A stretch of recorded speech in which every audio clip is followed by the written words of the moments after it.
Sir, US जिस तरह से एक्ट कर रहा है, क्या वो एक थर्ड वर्ल्ड वॉर को बढ़ावा दे रहा है?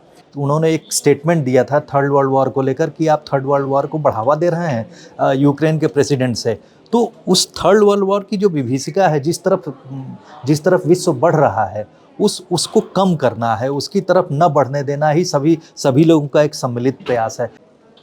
फ्रांस के राष्ट्रपति इमैनुअल मैक्रोन ने धमकी देते हुए बोला है कि यूक्रेन मुद्दे पे अब जो भी रक्षा से रिलेटेड जो भी डिसीजन लिए जाएंगे वो वॉशिंगटन या मॉस्को में नहीं लिए जाएंगे। नमस्कार, मेरा नाम है यश कपूर, आप देख रहे हैं इंडिया.com। हमारे साथ है अरुण चौबे सर।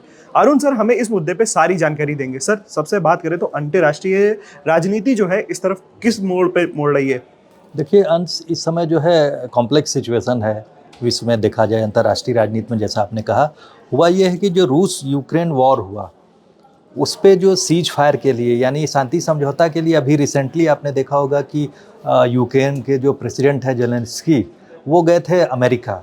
वहाँ पर जो यूएस के प्रेसिडेंट के साथ में उनकी बातचीत हुई, उसमें वो बातचीत उलझ गई। उसके बाद से यूरोप जो कि समर्थन कर रहा था, या यूरोप और अमेरिका जो कि लगातार समर्थन कर रहे, 3 साल से ऊपर वॉर हो गया है, जो यूक्रेन को समर्थन कर रहे थे, उसमें एक तरह से यूनानिमिटी नहीं रही, एका नहीं रहा।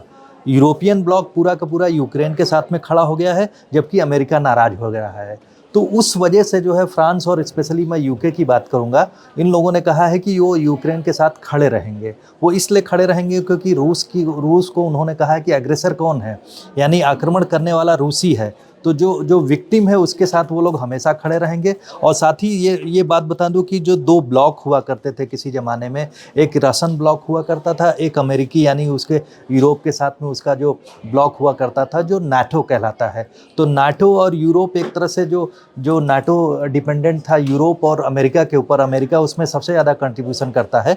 तो अमेरिका अगर इस तरह से अलग हो जाता है तो उससे जो विश्व की जो राजनीति है उसमें थोड़ा सा जो है अंतर पड़ रहा है, एका नहीं दिख रही है। तो उसमें रूस की स्थिति मजबूत होती ही दिख रही। सर, यूएस जिस तरह से एक्ट कर रहा है, क्या वो एक थर्ड वर्ल्ड वॉर को बढ़ावा दे रहा है?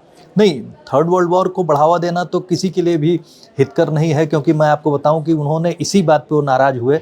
ट्रम्प की साहब, आप बात नहीं सुन रहे हैं मेरी क्या? आप तो उन्होंने एक स्टेटमेंट दिया था थर्ड वर्ल्ड वॉर को लेकर कि आप थर्ड वर्ल्ड वॉर को बढ़ावा दे रहे हैं यूक्रेन के प्रेसिडेंट से। तो उस थर्ड वर्ल्ड वॉर की जो विभीषिका है, जिस तरफ विश्व बढ़ रहा है, उसको कम करना है, उसकी तरफ न बढ़ने देना ही सभी लोगों का एक सम्मिलित प्रयास है। तो मैं तो कहूँगा कि थर्ड वर्ल्ड वॉर की नहीं, लेकिन जब तक ये युद्ध शांत नहीं होता है, युद्ध शांत नहीं होगा, तो जो अमेरिका ने ज़बरदस्त उसको जो एड दी है, तो उसकी वजह से जो अमेरिकन इकॉनमी अगर प्रभावित होती है तो पूरे वर्ल्ड की इकॉनमी प्रभावित होती है। यूरोप की इकॉनमी ऑलरेडी प्रभावित है। इस वजह से लोग कोशिश कर रहे हैं इस वॉर को कम किया, इस वॉर को बंद किया जाए, शांति समझौता हो। लेकिन मुश्किल ये है कि जो यूएस और जो रशिया का नज़दीक आना, वो सबसे बड़ी चिंता की बात हो गई। अगर यूएस रशिया के नज़दीक आता है तो उसमें उसका हित दूसरे तरह का है, क्योंकि वो देख रहा है कि चाइना को कैसे कंटेन किया जाए। वो उसकी एक पॉलिसी मानी जा रही है कि साहब वो चाइना को कंटेन करने के लिए, ताकि रूस और चाइना जिस तरह से एक साथ मिल गए थे, उस बात को जो है, उस बात को रोकने के लिए जो है उसने एक डिप्लोमेटिक चाल चली है कि अगर रूस के अमेरिका के साथ में आ जाता है तो चाइना आइसोलेट हो जाएगा। ऐसी स्थितियों से, इन स्थितियों की वजह से जो है हम लोग देख पा रहे हैं कि जो है यूरोपियन ब्लॉक थोड़ा सा आइसोलेटेड हो गया है। उसके बाद जब नाराज़गी हुई रूस और मैं कह रहा था कि अमेरिका और ट्रम्प और जेलेंस्की बीच में, तो उसके बाद यूरोपियन कंट्रीज एक साथ हुए, उनके साथ ऑस्ट्रेलिया भी आया। सब लोग मिलकर कोशिश कर रहे हैं कि फिर से समझौते पर ये लोग बैठें एक साथ, क्योंकि अगर आपस में एका नहीं होगा, यूक्रेन और रूस के बीच में युद्ध में शांति नहीं होगी, तो जो विश्व की अर्थव्यवस्था है वो अभी फ़िलहाल प्रभावित ही रहेगी। सर, अगर हम बात करें इंडिया के लिए, तो इंडिया को 3 लोगों को जो है इस समय बैलेंस करके चलना कितना मुश्किल होगा? 3 लोगों की अगर मैं यहाँ पे बात करूँ तो सबसे पहले यूएस होगा, फिर हम यूरोपियन देशों की बात कर सकते हैं, और उसके बाद रशिया। अब ये 3 खेमे अलग अलग बढ़ गए हैं, और तीनों से ही भारत के जो रिश्ते हैं अच्छे ही माने जाते हैं। देखिए, ये इसमें प्राइम मिनिस्टर मोदी की जो पॉलिटिकल, वो कहूँगा लीडरशिप जो है, जो डिप्लोमेटिक लीडरशिप है, वो काफ़ी फ़िलहाल अभी तक तो काफ़ी इस स्थिति में रही है कि इंडिया के फेवर में रहे। उन्होंने पूरी कोशिश की थी कि जो है दोनों देशों के बीच में शांति स्थापित हो, इसके लिए उन्होंने बात भी की थी, लेकिन उसके बाद में वो बात बनी नहीं। और इस समय जिस तरह की स्थिति यूएस और रशिया के बीच में नज़दीकियां बढ़ गई हैं, तो उसमें मैं कहूँगा कि जो भारत जो स्टैंड ले रहा है, जो यूरोप में आपने देखा होगा कि यूरोप में आपने देखा कि मैक्रों के साथ प्राइम मिनिस्टर की बहुत अच्छी दोस्ती है। अभी पिछले हफ्ते आपने देखा यूरोपियन यूनियन की जो प्रेसिडेंट हैं, वो ट्रेड यानी जो बायलैटरल ट्रेड के लिए यहाँ पर इंडिया विजिट की थी, जो कि कहा जा रहा था 2013 से ठप हुआ था, उसके बाद से शुरू हुआ। तो भारत प्रयास कर रहा है, भारत यूरोपियन यूनियन से अलग ट्रेड की बात कर रहा है, चूँकि आपने अभी देखा होगा जो अमेरिका ने टैरिफ लगाने की बात कर दी है।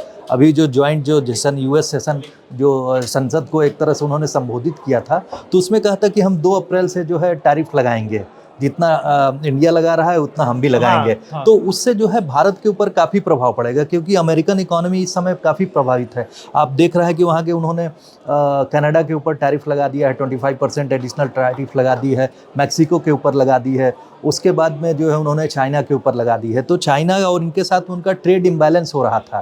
भारत के साथ लगाने पर भारत की अर्थव्यवस्था पे काफ़ी असर पड़ेगा ही। इसीलिए आपने देखा होगा अभी जो हमारे जो कॉमर्स मिनिस्टर हैं वो अभी यूएस विजिट पे हैं। तो ऐसा नहीं है, हम लोग कोशिश कर रहे हैं। इसके पहले प्राइम मिनिस्टर की विजिट हुई तो कई चीज़ों पे समझौता हुआ था यूएस में प्रेसिडेंट पुतिन के साथ में, इसी वजह से 1 महीने तक रुकी रही। लेकिन इस समय इस बीच जो 2 अप्रैल तक का मौका है, इस बीच हमारे यहाँ जो एक्सपर्ट्स हैं, डिफरेंट जो इंडस्ट्रीज और जो डिफरेंट मिनिस्ट्रीज हैं, वो सब आपस में बातचीत चल रही है कि किस तरह से इस इशू से निपटा जाए। क्योंकि भारत जो है आने वाले समय के लिए जो अमेरिका के साथ समझौते की बात कर रहा है, उसमें विकसित भारत में तकरीबन $500 बिलियन ट्रेड की बात कही जा रही है, ताकि विकसित भारत का संकल्प जो है उसमें कोई अड़ंगा ना हुए।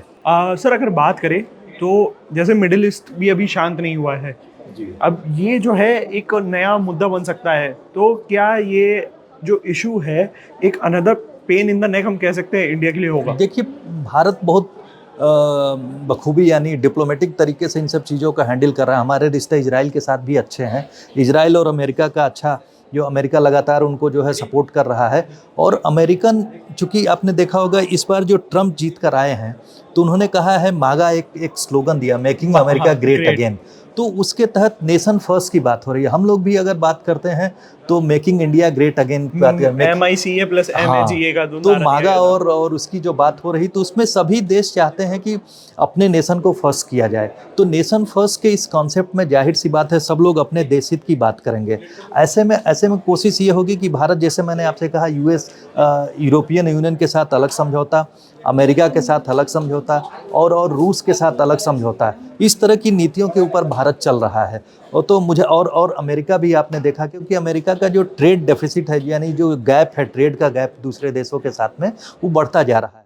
अब मैं भारत का एग्जाम्पल लूँ, भारत के साथ में 4-5 चीज़ें ज़्यादा इंपोर्ट होती हैं वहाँ पर। अगर हम टैरिफ लगा रहे हैं, हमें फ़ायदा हो रहा है, तो वो भी चाहते हैं कि टैरिफ के जरिए उनको भी फ़ायदा हो, तो उसके बीच का रास्ता खोजना होगा।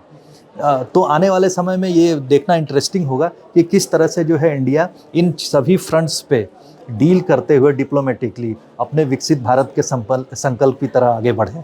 देखिए, हम भी उम्मीद करते हैं कि इंडिया जो है फिर से MICA making India great again का नारा सक्सेसफुल हो।